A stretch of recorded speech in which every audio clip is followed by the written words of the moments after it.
అందరికీ నమస్కారం. This is doctor R B Sudha. Welcome to my channel. ఇప్పుడు మనం మాట్లాడుకోబోయేది శని వక్రిస్తున్నారు. అందరికీ తెలిసిన విషయం.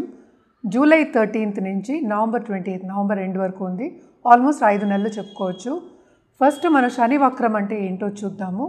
వక్రించడం అంటే ఏంటంటే వెనక్కి తిరిగి చూడడం అనేది ఒక ఐదీకం, లేకపోతే అదొక మీనింగ్ కింద మనం తీసుకుంటాము. కానీ యాక్చువల్గా it is because of the angle అనమాట. అంటే ఎలిప్టికల్ సర్కిల్లో అన్ని ప్లానెట్స్ తిరుగుతూ ఉంటాయి, అందరికీ తెలుసు. సో మనకి ఎర్త్ నుంచి చూసినప్పుడు, మన భూమి నుంచి చూసినప్పుడు శని కొంచెం వెనక్కి తిరిగి చూసినట్టు అనిపిస్తుంది. అంటే ఏంటంటే కొంచెం స్లో అయిందని అర్థం. ఎక్కడ వక్రిస్తున్నారు? మనకి మీనరాశిలో వక్రిస్తున్నారు. ఇంకో ఎగ్జాంపుల్ చెప్పాలి అంటే అందరికీ ఈజీగా ఉండే ఎగ్జాంపుల్, అలాగే అర్థమయ్యే ఎగ్జాంపుల్ చెప్పాలి అంటే 2 ట్రైన్లు వెళ్తున్నాయి. మన ప్లాట్ఫామ్లో 2 ట్రైన్లు నుంచుని ఉన్నాయి అనుకుందాము. సపోజ్ మన పక్కన ఉన్న ట్రైన్ మూవ్ అవుతుంది అన్నప్పుడు మనకేంటి, మనం వెనక్కి వెళ్ళినట్టు అనిపిస్తూ ఉంటుంది కదా, అంటే ఇన్ కంపారిజన్. అలాగే మనకి భూమి నుంచి చూసినప్పుడు శని ఏమో కొంచెం వక్రించినట్టు, వెనక్కి తిరిగి చూస్తున్నట్టు, అంటే వెనక్కి వెళ్తున్నట్టు అనిపిస్తుంది అనమాట. కానీ అది యాక్చువల్గా అలా కాదు, ఆయన కొంచెం స్లో అయ్యారు. సో దాన్ని వక్రించడం అంటామన్నమాట. సో వక్రం, శని వక్రం ఎలా ఉంటుంది ద్వాదశ రాశులకి చూద్దాము. అదొకటి కాకుండా శని మనకి అందరికీ తెలుసు కర్మకారకుడు, అలాగే ఆయుకారకుడు కూడాను. కర్మ చేయాలి అంటే కనుక తప్పక మనం శనీశ్వరుడు కాళ్ళు పట్టుకోవాల్సిందే. సో కర్మకారకుడు అంటే ఏంటంటే మనం చేసే పని, అలాగే ఏంటంటే రోజువారీగా మనకి జరిగే ఒక చెప్తాం ఆబ్స్టకల్స్ కానీ, లేకపోతే మంచి కానీ చెడు కానీ, అవన్నీ కొంతవరకు శని ఇచ్చింది. అంటే కర్మకారకుడు ఆయనే. అంటే ఏంటంటే మనం చేసిన ఫలితం కానీ, లేకపోతే పూర్వపుణ్య ఫలితం అని చెప్తూ ఉంటాం కదా, ఫలితం కానీ, లేకపోతే ఏదైనా కొంతవరకు చెడు అయినా మంచి అయినా శని ఏంటంటే న్యాయకారకుడు కూడా, న్యాయానికి ప్రతీతి. సో తప్పక ఏంటంటే ఆయనకి బ్యాలెన్స్ అవ్వడం అనేది వెరీ ఇంపార్టెంట్ అనమాట. సో ఎప్పటికైనా సరే మనం చెప్పేది శనికి ఈశ్వరుడు స్నానం ఇచ్చాము. అదొకటి కాకుండా ఏంటంటే ఆయన అన్నీ చూస్తూ ఉంటారు అని చెప్తూ ఉంటాం. అండ్ ఆల్సో అందరూ భయపడతారు, శని వచ్చారు అంటేనే, శని మాదశ వచ్చినా, ఏలినాటి శని వచ్చినా భయపడుతూ ఉంటారు. బట్ ఏంటంటే ఆయన ఎప్పటికైనా సరే సర్వీస్ అంటే చాలా ఇష్టం. మనం ఎప్పటికైనా న్యాయంగా, మనం న్యాయబద్ధంగా, ట్రూత్ఫుల్గా ఉన్నప్పుడు ఎప్పటికీ మనకి ఏంటంటే మంచే చేస్తాడు. శని ఏంటంటే ఫిలాసఫికల్ ప్లానెట్. అదొకటి కాకుండా మనకి బతుకంటే ఏంటో కూడా నేర్పుతారనమాట. అంటే ఏంటి, మంచి చెడు 2 కలయికే మనకి లైఫ్ అనమాట. ఎప్పుడూ మంచిగానూ ఉండదు, ఎప్పుడు చెడుగానూ ఉండదు. అలాగే శని యోగకారకుడు అయినప్పుడు, అలాగే ఏంటంటే ఆయన బ్లెస్సింగ్ ఉన్నప్పుడు, శనీశ్వరుడు బ్లెస్సింగ్ ఉన్నప్పుడు తప్పక కింద ఉన్నవాళ్ళు ఎక్కడికో పైకి అందలంకే ఛాన్సెస్ కూడా ఉంటాయన్నమాట. అంత ఇచ్చే ఒక గ్రహం కింద మనం చూస్తూ ఉంటాము. అందుకని అంత ఇంపార్టెంట్ కూడాను. అలాగే ఏంటంటే బ్యాలెన్స్ చేయడం అనేది, మనకి కర్మని బ్యాలెన్స్ చేయడం అనేది మనకి చెప్తూ ఉంటారు. కర్మకారకుడు, నేను ఇందాక నుంచి అదే చెప్తున్నాను. సో చేసే పనిలో కూడా ఆయన ఇచ్చినంత, ఎస్పెషల్లీ బిజినెస్ పీపుల్కి, అలాగే స్టాక్ ట్రేడింగ్లో ఉన్న వాళ్ళకి, లేకపోతే ఫైనాన్షియల్ ఇన్స్ట్రుమెంట్స్ ఇలాంటి వాళ్ళందరికీ కూడాను ఆయన ఇచ్చినంత ఎవరు ఇవ్వరు అనమాట. అంటే ఏంటి, సంపద. అలాగే ఏంటంటే మనకి కుటుంబానికి కూడా కొంతవరకు మనం చెప్పుకుంటూ ఉంటాం, ఇంటర్పర్సనల్ రిలేషన్షిప్ కూడా మనం చెప్పుకుంటూ ఉంటాం అనమాట. ఇప్పటికీ శనీశ్వరుడు గురించి మీకు అర్థమైంది అనుకుంటున్నాను. సో శనీశ్వరుడికి ఈ వక్రం మూలాన్ని ద్వాదశ రాశుల వారికి ఎలా ఉంటుందో చూద్దాం. జనరల్ పరిహారాలు అయితే ఎప్పటికైనా సరే నేను చెప్తాను, సర్వీస్ చేయమనే చెప్తాను. అంటే సర్వీస్ చేయడం అంటే ఏంటి, మనకి లేని వాళ్ళకి, అంటే మనకన్నా కొంచెం తక్కువ స్థాయి ఉన్న వాళ్ళకి, లేకపోతే సపోజ్ వృద్ధాశ్రమం అయినా సరే, లేకపోతే అనాథాశ్రమం అయినా సరే, కొంతవరకు అన్నదానం చేయడం అనేది వెరీ ఇంపార్టెంట్. అదొకటి కాకుండా ఎప్పుడు మనం చెప్తూ ఉంటాం, నల్ల నువ్వులు దానం ఇవ్వమని చెప్తూ ఉంటాం అన్నమాట.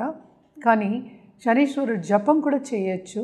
ఇప్పుడు మనం నెక్స్ట్ చూడవలసింది ఏంటంటే ఏలినాటి శని ఎవరెవరికి ఉందో చూద్దాం. ఫస్ట్ ఏంటంటే మేషరాశి వాళ్ళకి ఏలినాటి శని ఉంది, అలాగే మీనరాశి వాళ్ళకి ఏలినాటి శని, ఎందుకంటే వక్రం కూడా ఇక్కడే జరుగుతుందన్నమాట.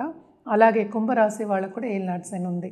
ఇది వక్రం అయినప్పుడు, శని వక్రం అయినప్పుడు కొంతవరకు ఏంటంటే ఆయన ఎక్కడ ఉన్న స్థానం నుంచి వెనకాతల చూస్తున్నట్టు, ఇందాక నేను ఎక్స్ప్లెయిన్ చేశాను, వెనకాతల చూస్తున్నట్టు అనిపిస్తుంది కనుక కొంతవరకు కుంభరాశి వాళ్ళకి కొంత తీవ్రత అన్నిట్లోనూ ఎక్కువ అవుతుందన్నమాట.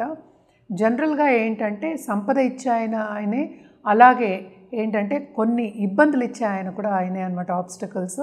అందుకనే ఎప్పటికైనా సరే శని దశ వచ్చినా, ఏలినాటి శని వచ్చినా, అష్టమ శని వచ్చినా, అర్ధాష్టమ శని వచ్చినా అందరూ కొంతవరకు భయపడుతూ ఉంటారు. సో తప్పక నేను చెప్పిన రెమెడియల్ మెషర్స్ అన్నీ జనరల్గా చేసుకోవడం అనేది మంచిదన్నమాట. అదొకటి కాకుండా మనం చూసాము అంటే ఎవరిదైనా జాతక రీత్యా చెప్పడం అనేది జరుగుతుందంటే, మనం ఇప్పుడు మాట్లాడుకునేది ఏంటంటే శనీశ్వరుడి గురించి, అది కూడా 5 నెలల వరకే మనం మాట్లాడుతున్నాము. సో ఏదైనా సరే జాతక రీత్యా ఒక సొల్యూషన్ ఇవ్వడం కానీ, లేకపోతే ఏంటంటే జాతిరత్నం ఇవ్వడం కానీ ఈజీగా ఉంటుందన్నమాట. అది వాళ్ళ జాతక రీత్యానే వాళ్ళకి కరెక్ట్గా ఉంటుంది. రెమెడియల్ మెషర్స్ కూడా అప్పుడు బాగా పనిచేస్తాయి. మనం ఇప్పుడు మాట్లాడుకునేదంతా జనరల్ అనమాట.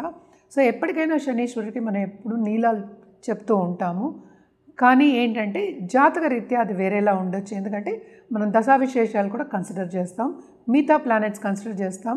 అదొకటి కాకుండా శనీశ్వరుడితో పాటు ఎవరు ఉన్నారు, ఏ రాశిలో ఉన్నారు, ఏ భావంలో ఉన్నారు, ఏమవుతోంది, ఆస్పెక్ట్స్ ఏమున్నాయి, ఇవన్నీ చూసి ఇవ్వడం జరుగుతుంది. కనుక తప్పక మీకు ఆ రెమెడియల్ మెషర్స్ కానీ ఆ జాతిరత్నం కానీ బాగా ఉన్నత స్థాయికి తీసుకెళ్లే ఛాన్సెస్ ఉంటాయన్నమాట. ఇప్పుడు మనం మాట్లాడుకోబోయేది మేషరాశి వాళ్ళ గురించి. శని వక్రం ఎలా ఉంటుందో చూద్దాం. శని 12వ ఇంట్లో వక్రం అవుతున్నారు. సో కొంతవరకు వీళ్ళకి ఏలినాటి శని ఉన్నప్పటికీ ఓరట అనేది ఉంటుంది వక్రించినప్పుడు.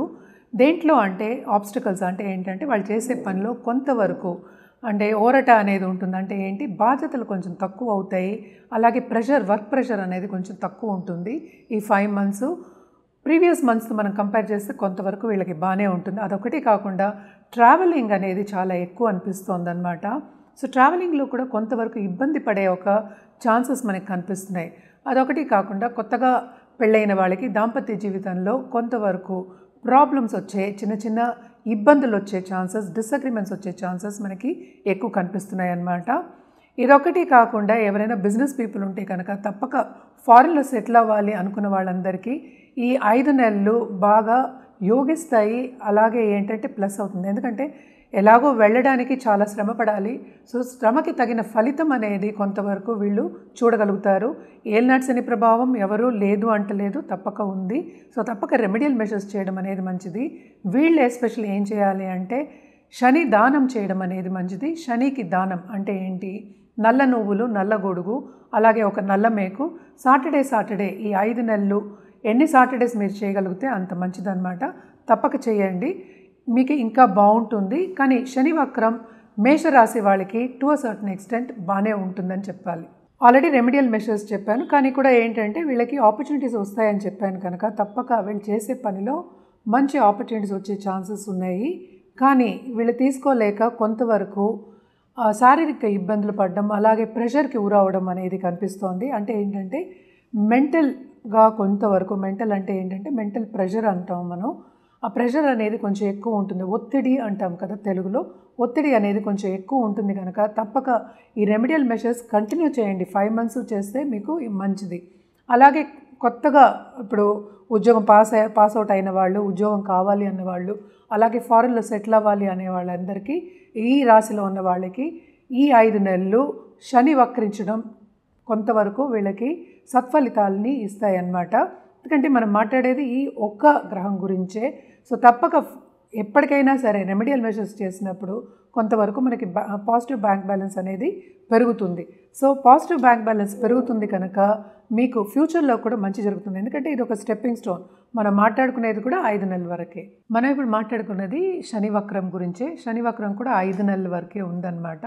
ఇది మనం మాట్లాడుకునేది షార్ట్ టర్మే. అండ్ జనరల్ రెమెడీస్ కూడా అంటే ఫలితాలు కూడా మనం మాట్లాడుకున్నాము.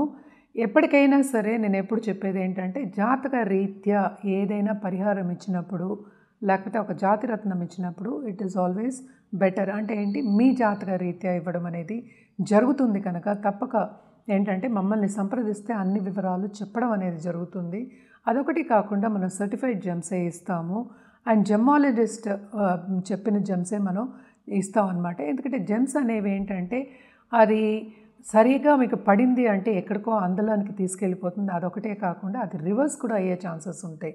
అలాగే పరిహారాల విషయాన్ని కూడా పరిహారం మనం కరెక్ట్ పరిహారం ఎప్పటికైనా మీ జాతక రీత్యా ఇవ్వడం జరిగి మీకు అది పడింది అంటే ఏంటి, అది కరెక్ట్గా పరిహారం చేస్తే కనుక బాగా ఉన్నత స్థాయికి వచ్చే ఛాన్సెస్ ఉన్నాయి కనుక తప్పక సంప్రదిస్తే అన్ని వివరాలు చెప్పడం జరుగుతుంది. ఎప్పటికైనా జాతకం పరిశీలించుకుని రెమెడీ మెషర్స్ చేయడం అనేది మంచిది.